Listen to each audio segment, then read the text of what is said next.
Hey, well, I'm assuming everybody can hear me. This is Nick Mink, and this is our first of our Lunch and Learn series for our Sitka Salmon Shares members. And we decided to do these Lunch and Learn series because we are pretty enthusiastic about teaching people more about where their fish comes from. And we didn't have anything else to do on our plate as salmon season started. That was a joke. We're just starting to ramp up. Lots of king and kita and sockeye coming in right now, so it's really exciting.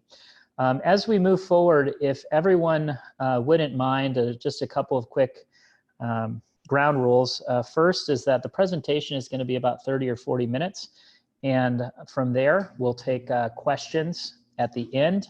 We were thinking that the easiest way to take questions is for just folks to put their questions on the group chat that you'll see in the top right-hand side of your screen, and I can answer them as they go.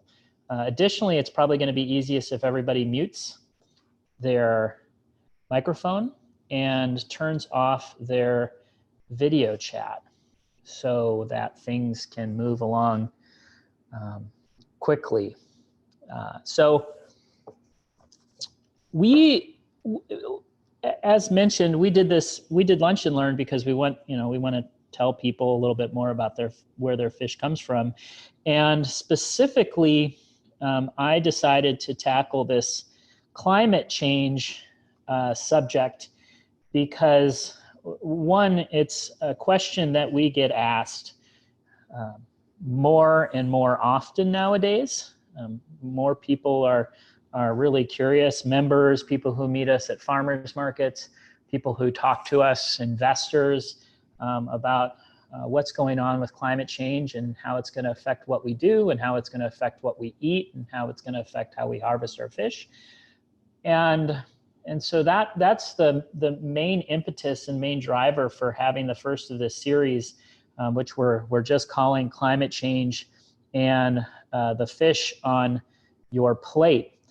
And the second reason is really just to spend a little time uncovering the complexities of climate change, because you see a lot in the news. I don't think this is fake news, but I think this is news that climate change is causing rapid decline in our ocean's resources, and by 2050, we're not going to have any fish left in the ocean, and we're not going to have any fish left to eat that are from wild sources. And that is not really true. We have a lot, there is a lot going on with climate change, but, and there are places in the ocean where there will be much less productivity. There will be places in the ocean where there will be more productivity. And there will be some radical changes taking place in our oceans in the next 30 to 50 to 70 years, and some of which were already seen. But the simple narrative of decline of our fisheries, our wild capture fisheries, doesn't quite capture the complexity of this. So I'm just going to spend the next little half an hour talking about some of the things that we're seeing on the ground in Alaska, give an overview of how climate change is affecting our oceans right now and in the future, and how it's affecting our fisheries and our fish, and then how we're going to see it affect you guys and people who are consumers who want to eat fish. And that's not only from us, eating fish from us, but eating fish from, a grocery store or buying fish online. And I want to start off with, basically the two, kind of just an overview of how climate change are affecting our oceans. And I want to just spend a few minutes talking about the two chief ways that it is affecting our oceans, one of which is, of course, warming. And warming is happening in our oceans much more quickly than it's happening on terrestrial environments. Right now, we are seeing about 1 degree. We've seen about 1 degree sea surface temperature rise, SST is the language that you see in the scientific documents. We've already seen 1 degree of sea surface temperature rise, and depending on the models that people use, we're expecting to see another 2 to 3 degrees of sea surface temperature rise in the next 30 to 40 years.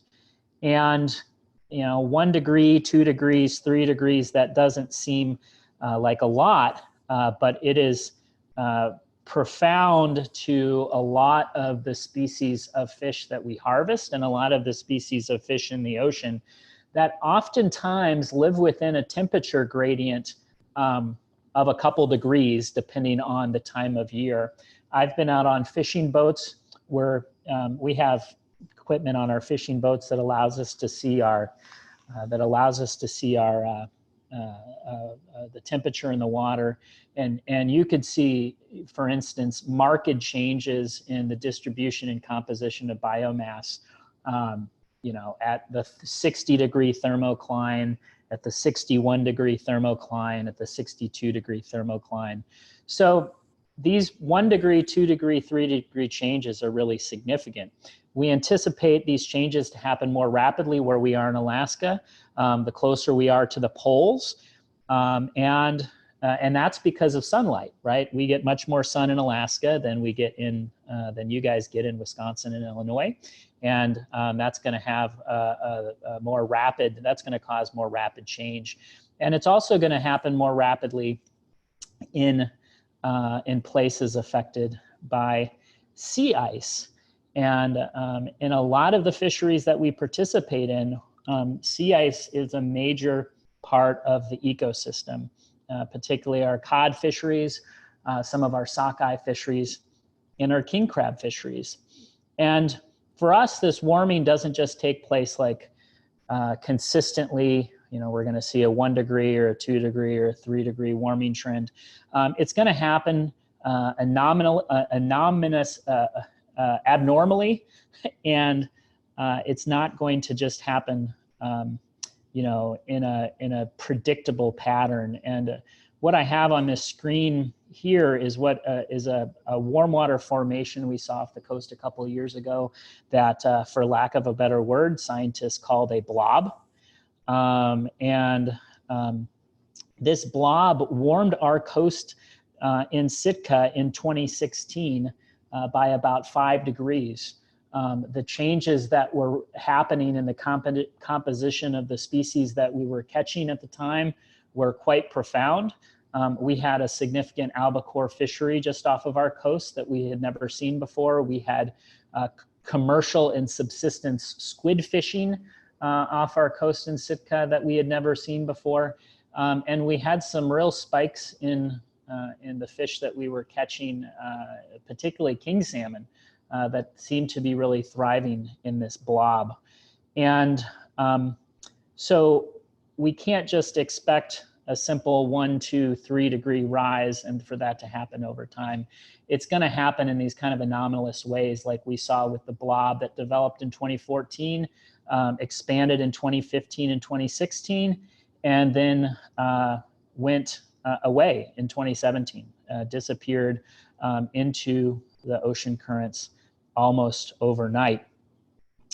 And for us, we'll flag this one really important effect that's we're having in some of our cod and crab species from this warming ocean, which is the lack of sea ice that we're experiencing in the Bering Sea, in the eastern Bering Sea.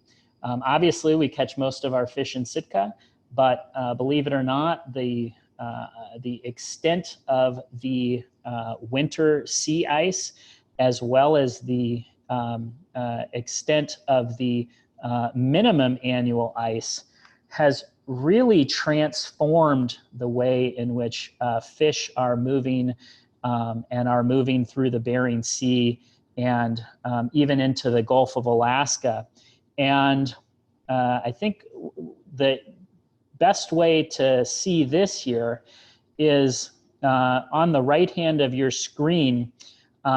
Every year when the sea ice melts, there is what is called a cold pool that happens in the Bering Sea. And as the sea ice melts, basically there's a bunch of really, really cold water. And if you know about density, cold water is more dense than hot water. And all of this cold water drops to the floor with all of its nutrients. And not only does it affect things like crab and pollock and salmon and cod that are affected by the food chain that these nutrients are the building block of. But more importantly, this cold pool has historically acted as a barrier between all of the fish in, a lot of the fish in the Arctic Ocean and all of the fish in the Bering Sea and in the Gulf of Alaska. And now, as you see, the change between 2000, so the 2009 was what the cold pool usually looks like. And in recent years, we've seen, because of the lack of sea ice, we've seen this cold pool almost disappear. And what's happened is we're removing a really important ecological barrier between fish and other fish that used to historically really affect the composition of the species that fishermen catch and affect the way in which fish interact with different species and other populations of the same fish. So the warming of the ocean is really happening rapidly, and it's happening differently depending on where you are. And it's especially important in places where we have the loss of sea ice in Alaska. The other main change that's taking place in our oceans because of climate change is something called ocean acidification. And this guy doesn't look very important. He looks maybe like an alien. Does anybody know, anyone want to guess what this is called? It's krill? Yeah, it's a type of krill. It's actually a pteropod. So there it is. It's a pteropod, and what that is it's basically a form of zooplankton, and it is the bottom of. It's not even the bottom, but it is the basis of our food chain in the North Pacific. And because of something called ocean acidification, we are seeing drastic and rapid declines in the populations of these pteropods and these pteropod-like creatures which make up the foundation of our food chain.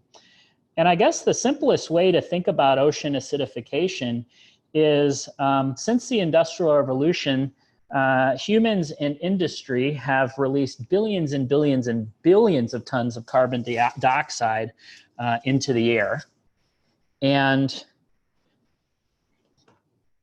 half of that carbon dioxide has been absorbed by the ocean.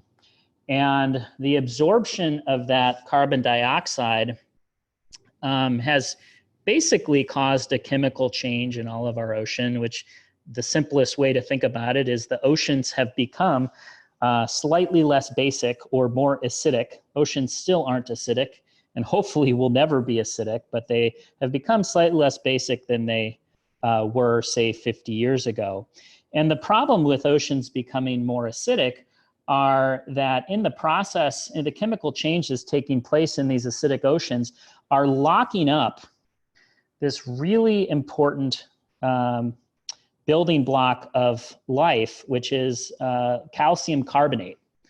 And what's happening is the water is combining with carbon dioxide, which is coming in from our fossil fuels, and it is creating carbonic acid with a free hydrogen atom. And that carbonic acid is taking away the carbon atom that is normally available for calcium carbonate, which is basically how zooplankton become zooplankton and how they build themselves from the sun's energy.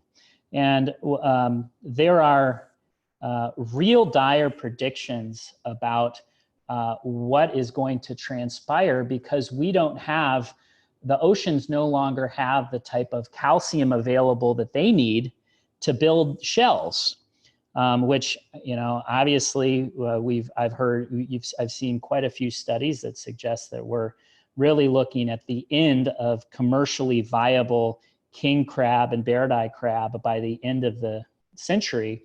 But more importantly, are a lot of the changes that we're going to see at the basis of this food chain, which are these zooplankton, like pteropods, that are what all of the fish eat in the Bering Sea, and all of the fish eat or the primary predators eat in the Bering Sea. Juvenile salmon, particularly juvenile pink salmon, their primary diet are these little pteropods. Sockeye salmon, their primary diet are these krill or zooplankton. And what we're seeing is oceans becoming acidic enough that there will no longer be calcium available in the oceans for to create the shells that all of these creatures need to survive. And as I put at the end of this slide, scientists now estimate that these pteropods make up about half of what juvenile salmon eat. And there's been some pretty significant declines in pink salmon for the last few years. And now there are a number of scientists that are starting to make the correlation between pink salmon and a decline and ocean acidification and the decline of these pteropods.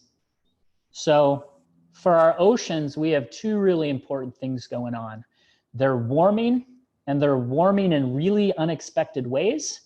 And they're creating, and they're becoming more acidic. And basically what both of these things are doing is they are affecting the productivity of the ocean, in what life can grow there, and how it grows, and where it grows. And obviously that's going to influence the fish that we eat. And one of the things that I really want to dispel here is that all fish are going to go into decline, and we're not going to have any fish to eat in the oceans by 2050, which I've read quite a few times. And I think the better way to look at the fish that we're going to be able to eat is that there's going to be some winners, right? There are going to be, at various times in the 21st century, there are going to be times in which some fish are doing really well in these new ecological regimes that are going to be influenced by climate change. And there are going to be fish that aren't going to be doing so hot. And this is going to be really species specific. So one of the things that that I try to get people away from is that all fish are going to decline, or, oh, fish are going to do really well, because I've heard that from a lot of fishermen as well.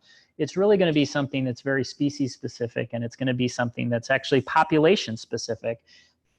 Another way to think about it is generalists, meaning fish that have a larger ecological range and can eat a more varied diet are probably going to do better than fish that are very endemic to a specific ecology, where rapid change could be the end of the species. And for the fish, I think the two big things that are going to happen, right, are these changes in ocean productivity. We know rapid warming and perhaps rapid cooling at time are going to change the way that primary productivity happens, meaning the creation of zooplankton and phytoplankton. And simultaneously, that is going to be affected by the acidification or oceans becoming less basic. And there's going to be places that all of a sudden are going to become much more biologically productive. And there's going to be places that become less biologically productive. And the big challenge for, not only fish, but our models is that this is going to happen in a way in which scientists don't quite understand, and it is definitely going to happen in a way that doesn't follow a lot of the historical models that has generally in the last 50 years helped us predict the way in which fish populations will move around and biomass will develop. And that's going to change the nature of fish and the species that live in certain areas and how well they do. And then the second big change for fish is that fish are going to be distributed very differently across the oceans than they once were. We're already seeing this here in Alaska, where we know in the last 40 years we've seen the steady creep northward of halibut. Halibut are kind of a giant mass in the Gulf of Alaska, and we've seen them move. That mass has moved about 30 miles north, and same with snow crab. Snow crab have moved about 50 miles north. So we're going to be seeing some pretty significant changes in where fish live, and we're going to be seeing significant changes in how much more biologically productive certain regions of the ocean are, and how much less biologically productive certain regions of the ocean are. And for us here at Salmon Shares, now I've got just a few examples of kind of what we see as our fish and the where our fish sit in some of these changes. We feel that there's a few pretty clear instances where climate change is playing a contributing role in what you've seen in your boxes and what we've expected to see in your boxes. A few years back, we had some of the most amazing king salmon runs and harvests that we'd seen in modern times. Very likely, according to most scientists, caused by changes in productivity caused by the blob that we saw a little bit earlier. We're also seeing very abnormally small king salmon harvests in 2018, 2019, and very likely 2020, which will probably become our new normal, these smaller harvests of king salmon. This abnormally poor sockeye run in 2018.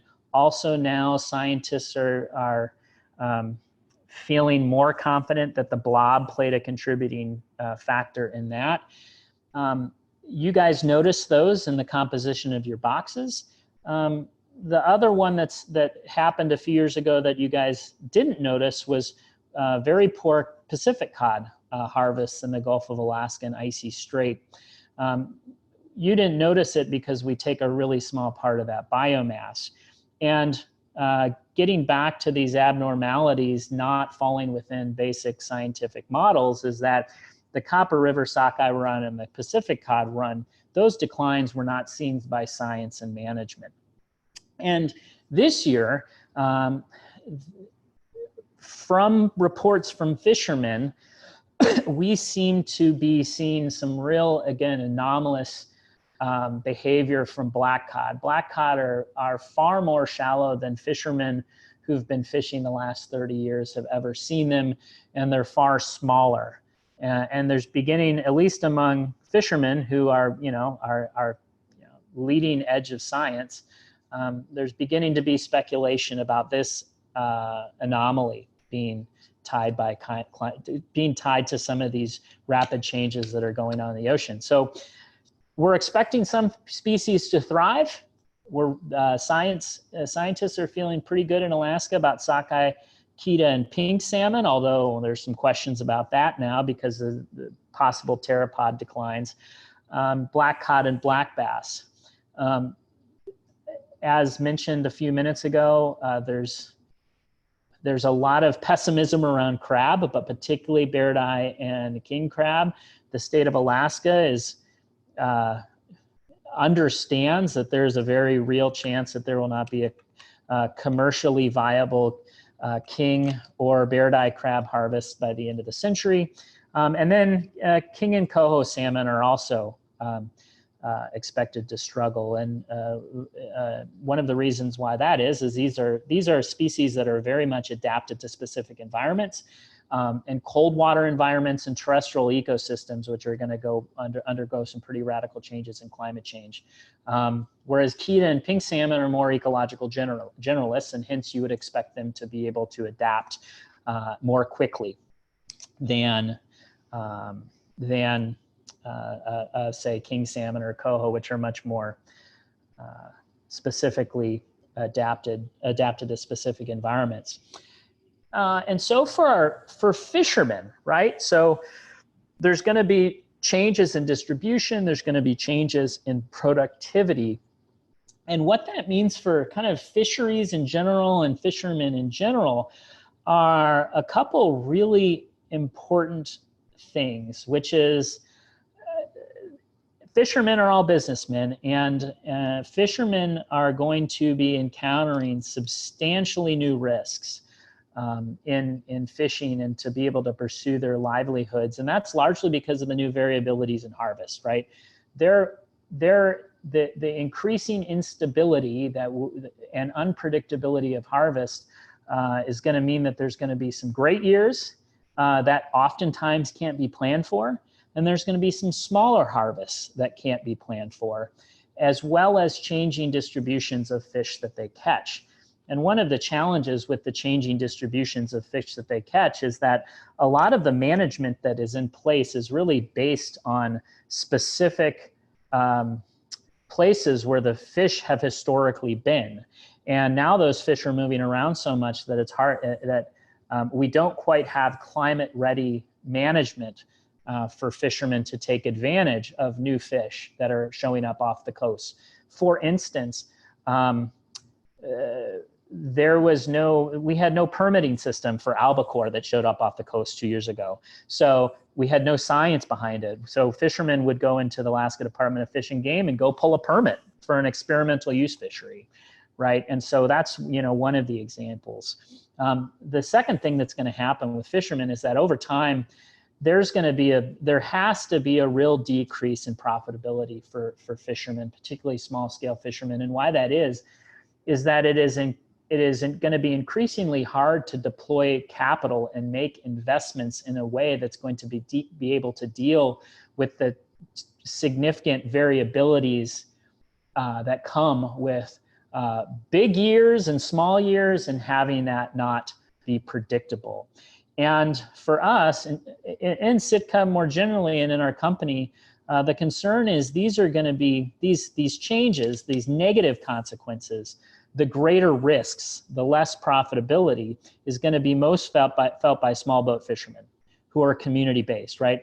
Our fishermen don't have a lot of capital to deploy to figure out problems, and also they stay put, right? So our boats and thousands of other fishermen like them in Alaska aren't able to, what we would maybe call, follow the fish to different places as many large boats are going to be able to do. So if a biomass of fish moves 100 miles away, a large-scale industrial trawler will have no problem following that fish. If a biomass of fish moves 100 miles away from Sitka or shifts 100 miles south, that would profoundly affect how community-based fishermen in Sitka operate. So there are going to be ways in which the effects of climate change are going to affect the small guy first, and you can understand how that there's many analogies to that. The state of Alaska right now, because of these changes and because they know fishing has become more risky and less profitable, are actively encouraging fishermen to diversify their livelihoods or leave fishing for other livelihoods altogether. And that's straight from the state of Alaska. They're looking at ways to create other sources of income for fishermen, as well as transition fishermen out of fishing altogether, because the risk exposure that fishermen are going to have to bear may make it so that businesses cannot operate profitably. So I guess in other words, the big point is, hey, it's not that there's not going to be fish to harvest. It's just that harvesting them will very likely be much more costly and more risky. And these costs are going to be more prohibitive for small scale fishermen like ours. And finally, for our fish, for your fish on your plate, what are a couple of takeaways that not only the American consumer can maybe is going to see, but also what our members are going to see? One of the things that's very clear is large-scale industrial aquaculture, as opposed to wild harvest, is going to be far more competitive in the future because of these changes that are happening to the ocean, because of lack of predictability that's happened in the ocean. So we're going to see the increased ascendancy of large-scale industrial aquaculture because it's going to be much more, it's going to remove a lot of the variables and risks for people and entities and corporations who want to produce, harvest, and consume fish. And what I would say is expect in the next 10 or 20 years, not only because of other forces, but certainly because of climate change, to see more products of aquaculture and less wild fish at grocery stores in the future. For your average American consumer, you're probably not going to see too much change immediately with wild harvested fish because, as I mentioned last slide, a lot of these fish are caught by large factory ships and aren't place specific. Most of Alaska's fish is still caught by a couple dozen very, very large boats that port in Seattle. And they have much more flexibility to follow the fish than our fishermen do. And that's across the board globally. So what we'll see most likely is that consumers are kind of going to be a lagging indicator of that change, because when you buy cod in a grocery store, you buy pollock in a grocery store, you buy hake in a grocery store, it's going to be caught by a large ship that can go places that our fishermen can't.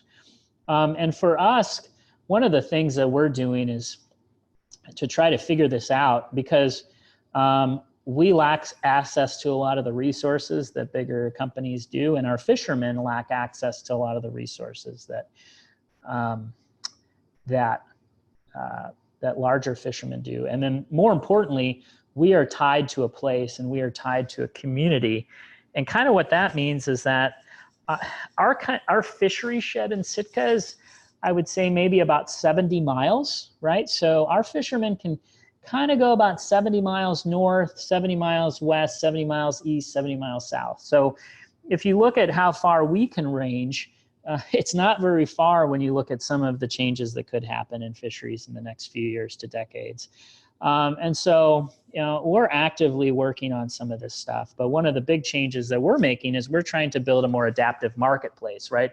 Because it's going to be harder for our fishermen to adapt. So what we're trying to do with all of you guys is to build a marketplace that's more adaptive to the changes that we're going to see, which is more of some fish, less of some fish, more unpredictable, as well as shifting distribution patterns of the fish that we're going to harvest. And I put a little link to our We Are Really Fishing promise, which basically what that did in this last year is it's gotten us away from a guarantee of a particular species or a particular poundage. Here it is right here. And gotten us to a system which is going to allow us to have the type of flexibility that we need as a company and our fishermen need as harvesters to be able to successfully operate. And I'll end here with, or I'll end my presentation here with a quote from a NOAA researcher, which basically says that oceans will always be productive. The big question is, what will they be productive with? So that's the end of my little presentation. And we have about 30 minutes to or excuse me, we have about 20 minutes for any questions that people might have. Now is maybe a good time to unmute your microphone if you have a question, or feel free to chime in on our chat.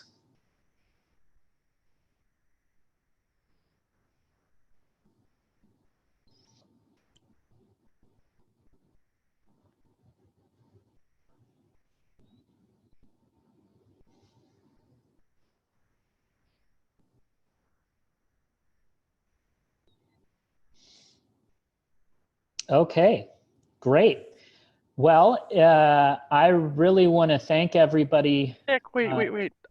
Okay. All right. I had always considered, the climate change to be a threat to the raising the temperature, but I hadn't really considered the absorption of CO2, changing the pH of the ocean. Is there any talk about, can we chemically undo that? Whew. I don't know. I have not heard about that. I think the idea is that we would stop stop putting all the carbon in producing, the air. carbon, and but that we could, the issue is this carbon is going to, the concern is that the carbon that is being sequestered by the ocean is going to take hundreds of years longer to, I don't know, we kind of want to call it, like, get back into equilibrium than it does in the air. So even if I think we stopped everything today, what I've read is that our oceans will not get back to normal for about 1,000 years. Mm-hmm. By themselves. By themselves, yep. And so I'm just curious, as a lover of chemistry as a kid, there's things you can do to make a solution more basic. I mean, obviously the scale would be probably the killer of it, but you can make things more basic. Yeah, well, I get worried about finding technological solutions to this problem. Yeah, it's a huge part of climate change that people are really concerned about in Alaska, because we know how important primary productivity is to our fisheries in the North Pacific. We have one of the richest ecosystems anywhere in the world, and one of the reasons is because of our oceans, because of the primary productivity that's happening largely because of 24 hours of sunlight, right? We have months and months and months where the ocean and the sun are kind of organically creating a really, really rich ecosystem. And what we're concerned about is obviously the ways that more acidic oceans is going to really transform that. And will pink salmon find something else to eat? Will something take, it's likely that there will be things to fill the ecological niche of these krill or pteropods or the zooplankton that rely on calcium carbonate to create their shells. But we just don't know. And again, when you think about climate change, it's about risk, right? There's all sorts of new, in oceans in particular, there are all sorts of new ways in which these systems are recreating themselves, and these that haven't been seen before, and it's happening much more quickly than we can adapt to, than our fisheries can adapt to, and oftentimes than even our fish can adapt to. And so that's what we're really struggling with. And when I say we, I mean people who participate in the fisheries in Alaska.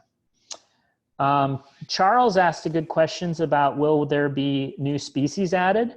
Absolutely, I'm sure there will be.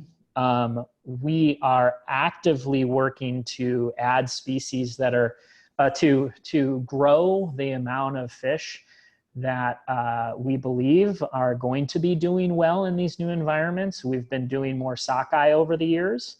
We've been doing more Keta over the years. We've been doing more black bass, and and black cod. Even though black cod is in this new environment that fishermen haven't yet seen, we're anticipating really good black cod years in the next couple of years. Now, if they're at 1,000 feet in the ocean instead of 5,000 feet, that's pretty troubling. But we're still expecting to see a lot, and we're also expecting to probably. I've said this for those of you who ever come to our events. I mean, I feel pretty strongly that king salmon is a 19th century and 20th century fish, and we are continually looking at fish as king salmon as a less and less viable option in the very near future. Two species that we haven't added to our mix, which we know are doing really well under climate change, is a species called ocean perch and another species called arrowtooth flounder. Both of those seem to really be thriving, and they could find their way into our boxes in the future. So that was a really great question, Charles. Mary Ellen Hafner had, will adding distribution centers improve efficiencies? I don't know if that's totally tied to the climate change question, but the short answer to that would be yes. It will add efficiencies. Gina asked, do you have any statements from Sitka fishermen on the subject? I'd love if they have some personal takes on the situation. That is a super great question, and I think should be asked to, oh shoot, where is that? Oh, it should be asked to Ryan and Marsh at our next Lunch and Learn. Yes, fishermen have really, all the stories that I just told today in a more academic, unfun way, they have those same stories, but add some adventure and some beer to them, and they certainly, they're seeing these changes all the time. They're the ones that are experiencing these declines in salmon. They're the ones that are experiencing being able to fish for albacore off of the coast of Sitka commercially for the first time ever. Another question is from Michael. How do you attribute the success of the Copper River sockeye salmon? Would you say it's a combination of really good salmon and perhaps tremendous marketing initiative by the fisheries? The success of the Copper River salmon, yes, it is definitely, they are of a larger biomass than salmon that we would harvest, say, in the Kvichak system or the Taku system. And so, boy, it's pretty rare to pull a 7-pound sockeye out of the Taku system, but you see them pretty regularly in the sockeye salmon. And also tremendous marketing. The processors in Cordova, Alaska, where most of where all of the Copper River sockeye are landed, created the Copper River Marketing Association about 20 years ago to market the product in a celebrated way. It also has some other benefits. Why is Copper River successful? It is the earliest of the big salmon runs in Alaska. So it's got a first to market advantage. It's also a relatively large salmon run that has enough to be able to support kind of, I guess, a marketing initiative. For instance, like there's not really enough sockeye on the Taku where we harvest sockeye to really support kind of some significant processing capacity to be able to support like its own marketing initiative. So it is definitely a combination of marketing and nature. Let's see here. Will your presentation be available for viewing to others? Yes, absolutely. Amanda has asked, what is needed to help smaller community fishermen adapt to effects of climate change? Can financing or more infrastructure or more flexible business financing that reflects the reality of fluctuating productivity help keep small fishermen in business? That's a really great question, Amanda. One of the things that the state of Alaska is really pushing is more cooperative enterprise like ours, right? Community, how can you, the question is, as a capital base, how can you share the risk, right? So looking at unique ways, community-owned infrastructure, cooperatively owned processors, and the other way that the state of Alaska is looking at unique new insurance pools based on risk to try to help support some of these smaller fishermen.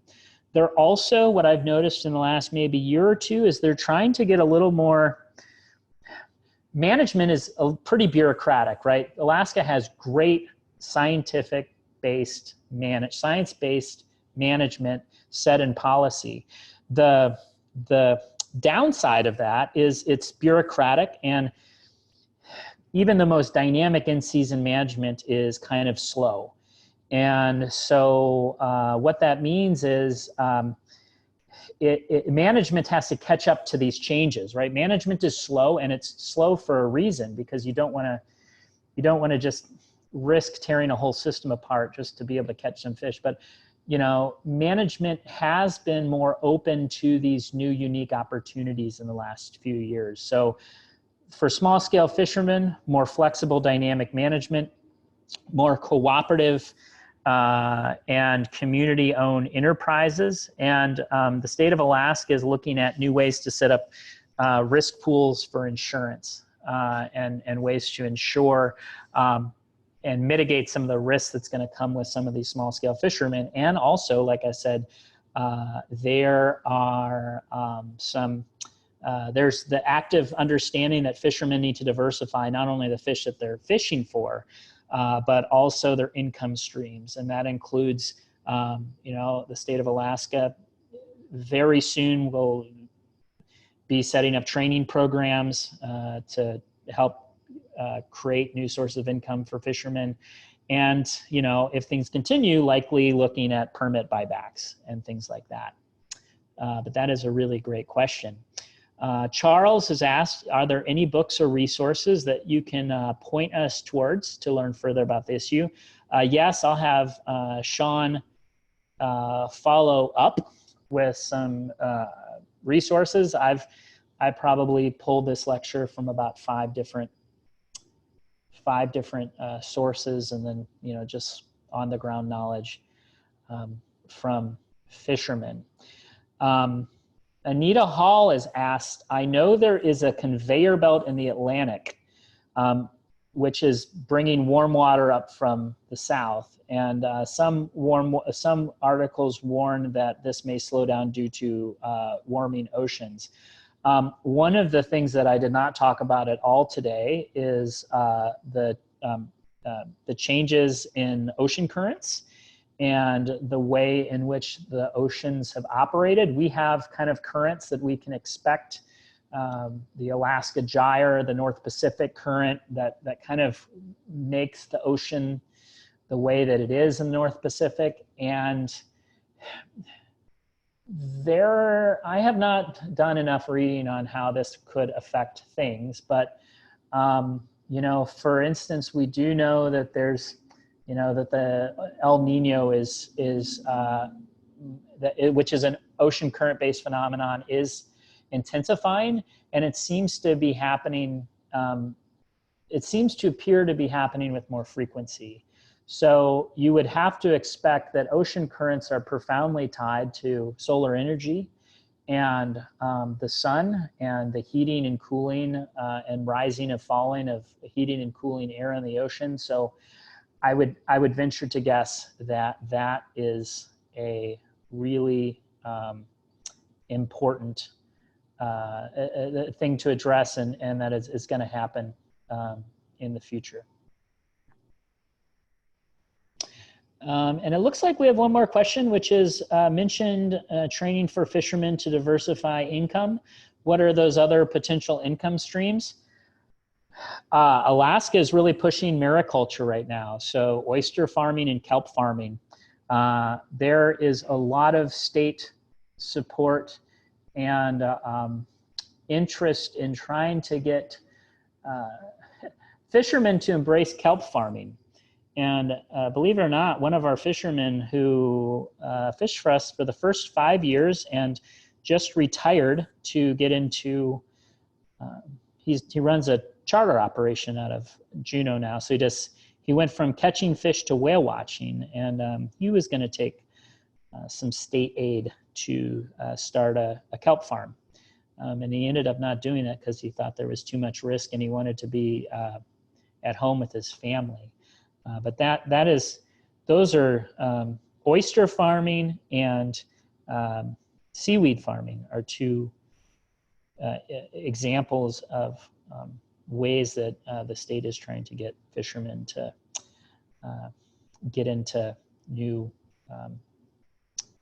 jobs, create new income.